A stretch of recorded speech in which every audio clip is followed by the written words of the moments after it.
ಹಬ್ಬ ಹರಿದಿನಗಳಲ್ಲಿ ಎಣ್ಣೆ ಶಾಸ್ತ್ರ ಮಾಡೋದು ಎಲ್ಲರಿಗೂ ಗೊತ್ತಿದೆ.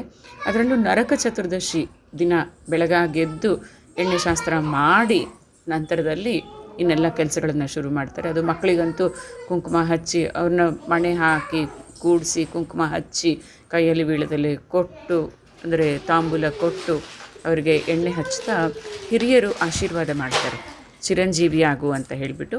ಆವಾಗ ಒಂದು ಹಾಡಾದರೂ ಹಾಡೇ ಹಾಡ್ತಾರೆ, ಇಲ್ಲದೆ ಹೋದರೆ ಈ ಶ್ಲೋಕವನ್ನಾದರೂ ಹೇಳ್ತಾರೆ. ಇದು ಹಿಂದಿನಿಂದ ಬಂದಂತಹ ಪದ್ಧತಿ. ಇದು ಅಶ್ವತ್ಥಾಮೋ ಬಲಿರ್ವ್ಯಾಸೋ ಹನುಮಾಂಶ್ಚ ವಿಭೀಷಣಃ ಕೃಪಃ ಪರಶುರಾಮಶ್ಚ ಸಪ್ತೈತೆ ಚಿರಂಜೀವಿನಃ ಅಂತ ಈ 7 ಜನ ಚಿರಂಜೀವಿಗಳನ್ನು ಸ್ಮರಣೆ ಮಾಡ್ತಾ ಮಗುವೆ ನೀನು ಶತಾಯುಷಿಯಾಗು ಅಂತ ಹರಿಸ್ತಾರೆ ದೊಡ್ಡವರು. ಇಲ್ಲದೆ ಹೋದರೆ ಇದ್ರ ಜೊತೆಗೆ ಕೆಲವರು ಮಾರ್ಕಂಡೆಯನ್ನು ಸಹ ಸೇರಿಸ್ಕೊಳ್ತಾರೆ. ಅಶ್ವತ್ಥಾಮ ಬಲಿರ್ವ್ಯಾಸೋ ಹನುಮಾಂಶ್ಚ ವಿಭೀಷಣಃ ಕೃಪಃ